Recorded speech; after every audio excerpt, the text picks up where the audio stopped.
Elements होते हैं।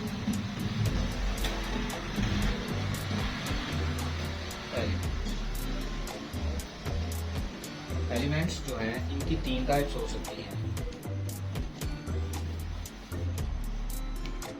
Solid, liquid and gas. Solid की अगर देखें तो जो मोस्ट ऑफ द एलिमेंट्स होते हैं वो सॉलिड फॉर्म में रहते हैं। लाइक जो है इसकी एग्जांपल जो है सोडियम हो सकती है, लाइक सोडियम Na से रिप्रेजेंट करते हैं हम सोडियम को, ठीक है। इसके अलावा कॉपर है, जिंक है, गोल्ड वगैरह, कॉपर हो सकती है, जिंक वगैरह, ये क्या है सॉलिड एलिमेंट्स। फिर जो लिक्विड फॉर्म में एलिमेंट्स पाए जाते हैं वो चंद एक होते हैं। लाइक उनमें हमारे पास जो मरकरी है, जो थर्मामीटर के अंदर इस्तेमाल होती है, जो डॉक्टर्स के पास थर्मामीटर होता है उसमें मरकरी का इस्तेमाल होता है। उसके अलावा जो ब्रोमीन है, ये जो है वो लिक्विड फॉर्म में पाए जाते हैं एलिमेंट्स। गैस की अगर बात करें तो गैस की फॉर्म में एलिमेंट्स लाइक नाइट्रोजन है, ऑक्सीजन है, ठीक है, इसके साथ क्लोरीन है और हाइड्रोजन वगैरह वगैरह, ये क्या है गैस फॉर्म में एलिमेंट्स मौजूद हैं जो यूनिवर्स के अंदर। अब प्रॉपर्टीज़ की बेस पे, on the basis of properties, जो एलिमेंट्स हैं इनकी आगे तीन टाइप्स होती हैं, ठीक है। प्रॉपर्टीज़ की बेस पे एलिमेंट्स की तीन टाइप्स होती हैं। उन तीनों टाइप्स में से एक टाइप जो है वो मेटल्स की है, कुछ जो है मेटलॉइड्स हैं, मेटलॉइड्स, और सम ऐसे होते हैं जो कि नॉन मेटल्स।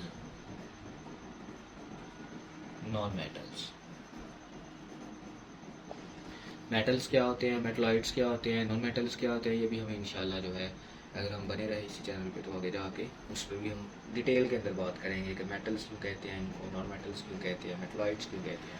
इस केमिस्ट्री का जो लास्ट वन चैप्टर है वो इसी तीनों स्टेट्स के ऊपर डिपेंड करता है, metals, non metals and metalloids. इंशाल्लाह उसको भी हम डिटेल में पढ़ेंगे। फिर जो एलिमेंट है इनकी रिप्रेजेंटेशन हम कैसे कर सकते हैं। रिप्रेजेंटेशन,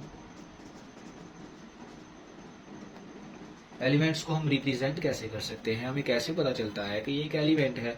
तो एलिमेंट्स को रिप्रेजेंट करने का जो सबसे आसान तरीका है और सबसे जो कॉमन मेथड है, जो कि एक ही मेथड है इस पूरी दुनिया में फॉलो किया जाता है, वो है सिंबल्स। एलिमेंट्स को उनके सिंबल से हम जाहिर करते हैं। अब हर एक एलिमेंट का एक पर्टिकुलर सिंबल है, एक पर्टिकुलर सिंबल होता है। जैसे कार्बन के लिए कार्बन, हाइड्रोजन है, इनके सिंबल मैं बाद में लिखता हूँ, पहले मैं नाम लिख लेता हूँ, ठीक है। कार्बन, हाइड्रोजन लिख लें, क्लोरीन लिख लें, लिथियम है, वगैरह वगैरह। अब इसका बुक पे बकायदा एक टेबल बना हुआ है जिसके अंदर जो है एलिमेंट के नाम उसने लिखे हुए हैं, ठीक है, जिसके अंदर उसने एक एक एलिमेंट का नाम लिखा हुआ है, sodium, potassium, silver, magnesium, calcium, barium. उनके साथ में जो है वो उसने सिंबल्स भी दिए हुए हैं, नाम के साथ सिंबल भी दिए हुए हैं कि हम किस किस चीज़ से इसको जाहिर कर सकते हैं। जैसे कार्बन है, इसको हम C से जाहिर करते हैं, हाइड्रोजन को हम H से, क्लोरीन को हम Cl से, लिथियम को हम Li से। तो ये सिंबल्स हैं, कोई दो चार के मैंने लिख दिए हैं, बाकी आपने टेबल उसका मेन वहाँ से लर्न करना है। वो अगर आप टेबल लर्न कर देंगे तो आपके तकरीबन जो है काफ़ी ज़्यादा एलिमेंट्स के सिंबल्स आपको लर्न हो जाएंगे। नेक्स्ट अगर देखें तो हमारे पास एक टर्म आती है वैलेंसी।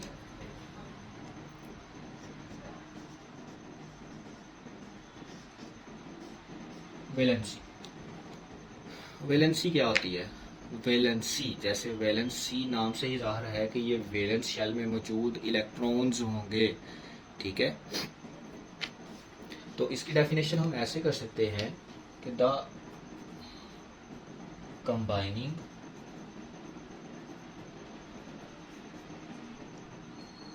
कैपेसिटी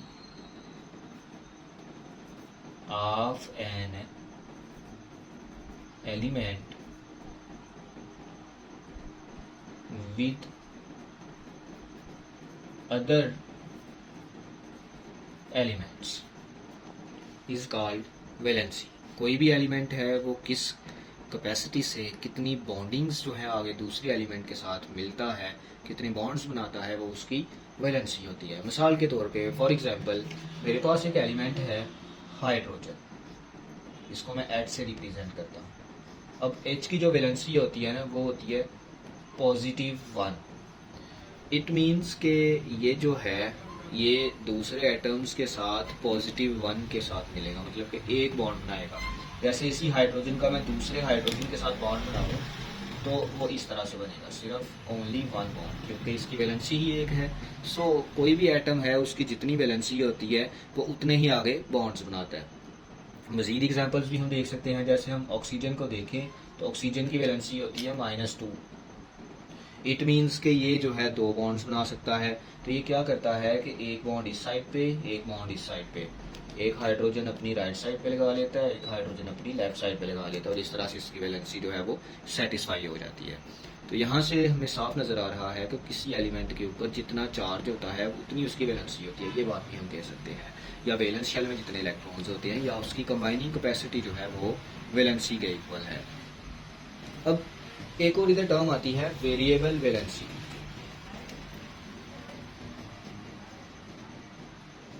वेरिएबल वैलेंसी ये क्या होती है? अब कुछ एलिमेंट्स ऐसे होते हैं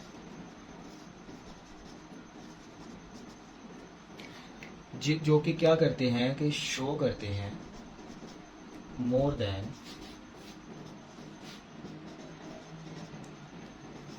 1 वैलेंसी। जिनके पास एक से ज़्यादा वैलेंसी होती है उनको कहते हैं these compounds has variable valency. उनकी वैलेंसी क्या है? वेरिएबल है, चेंज होती रहती है वैलेंसी अकॉर्डिंग टू नीड। मिसाल के तौर पे अगर हम देखें तो हमारे पास एक कंपाउंड है, ये एलिमेंट को देख लेते हैं, कंपाउंड्स पे भी नहीं जाते। फॉर एग्जांपल अगर मैं कहूँ कि मेरे पास फेरस है, आयरन भी इसको कहते हैं, इस आयरन की वैलेंसी होती है +2, लेकिन ये वेरी भी कर सकता है और वेरी करके इसकी वैलेंसी जो है +3 भी आ सकती है। तो देखें ना, एक एटम है, सेम एटम है, लेकिन इसकी वैलेंसीज क्या है? डिफरेंट वैलेंसीज हैं। तो ऐसा एटम जिसकी एक से ज़्यादा वैलेंसीज हों उसको कहते हैं कि इसकी अब क्या है? वेरिएबल वैलेंसी है, मोर देन 1 वैलेंसी है, तो so it is called a variable valency. अब यहाँ पर एक क्वेश्चन आता है, क्वेश्चन है एक यहाँ पर, वो क्वेश्चन क्या है कि how atoms complete their valence shell। Atoms अपने वैलेंस शेल को कैसे कंप्लीट करते हैं? तो एटम के को जो है अपने वैलेंस शेल कंप्लीट करने के लिए 3 रूल्स को फॉलो करना पड़ता है। वो तीनों रूल्स मैं इधर लिखता हूँ। वो जो एटम है वो या तो इलेक्ट्रॉन्स जो है उनको क्या करेगा?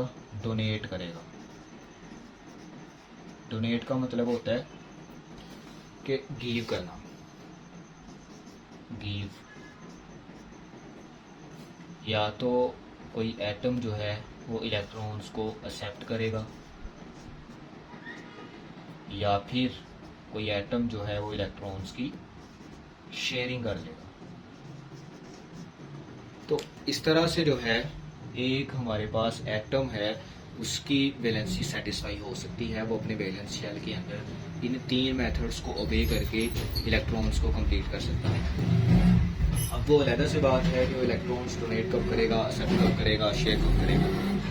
अगर एक एटम के पास जो है 3 से कम इलेक्ट्रॉन्स हो, ठीक है, डोनेट किस वक्त होगा? अगर जो इलेक्ट्रॉन्स हैं वो लेस देन हो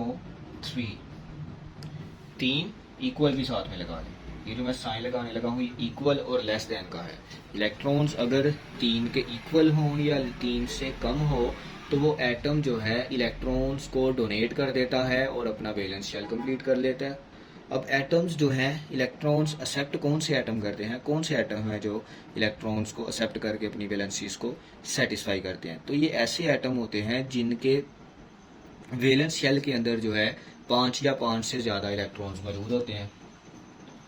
ऐसे एलिमेंट्स जिनके वैलेंस शेल के अंदर जो इलेक्ट्रॉन्स हैं वो 5 या 5 से ज़्यादा होते हैं, वो इलेक्ट्रॉन्स बाहर से एक्सेप्ट करते हैं और जो है अपनी वैलेंसी को सेटिस्फाई कर लेते हैं। ठीक है, अब शेयरिंग की अगर बात करें तो शेयरिंग जो है जिनके पास 4 से लेके 6 तक के इलेक्ट्रॉन्स होते हैं, ठीक है, ये शेयरिंग में हिस्सा ले सकते हैं 4 से लेके 6 तक। कुछ केसेस के अंदर ये 7 भी हो जाते हैं, ठीक है, कुछ केसेस में ये 7 वाले रूल को भी फॉलो कर 4 से 6 या 7 तक जो है जिनके पास इलेक्ट्रॉन्स होते हैं वो इलेक्ट्रॉन्स को शेयर कर देते हैं दूसरे एटम्स के साथ और इस तरह से अपनी वैलेंस शेल को कंप्लीट कर लेते हैं। बेसिकली उन्हें कंप्लीट करना होता है अपने ऑक्टेट और डुप्लेट रूल को। ऑक्टेट रूल क्या होता है और डुप्लेट रूल क्या होता है?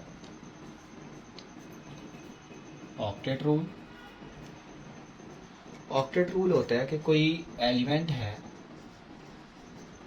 या एटम की बात, कोई एटम है वो क्या करे कि अपने VS stands for valence shell, वो अपने वैलेंस शेल के अंदर 8 इलेक्ट्रॉन्स को पूरा कर ले।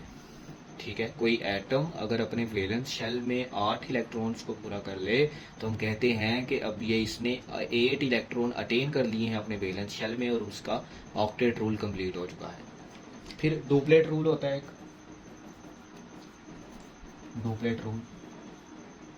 डुप्लेट रूल क्या होता है कि जिसमें एटम्स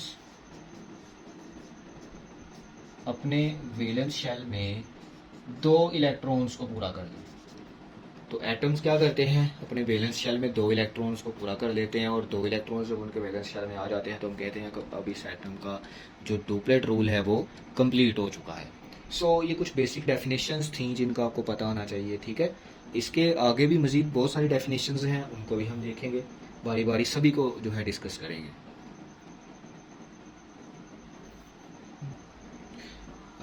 बेसिक डेफिनेशंस जो हैं आज हम यहाँ पे ही ख़त्म करते हैं। नेक्स्ट लेक्चर में जो है इंशाल्लाह हम जो नेक्स्ट हमारी इस चैप्टर की कुछ डेफिनेशंस रह चुकी हैं उनको हम डिस्कस करेंगे।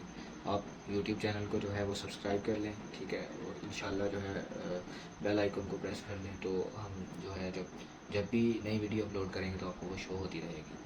नेक्स्ट लेक्चर में इसी के साथ 9th क्लास का नेक्स्ट वाला लेक्चर होगा, उसमें हम जो है अदर डेफिनेशंस को डिस्कस करेंगे जो कि रह गई हैं, लाइक कंपाउंड, मिक्सचर वगैरह वगैरह, एटॉमिक नंबर क्या होता है, मैच नंबर क्या होता है, ये सारी डिटेल हम जो है नेक्स्ट लेक्चर के अंदर उसको फिलअप करेंगे इंशाल्लाह।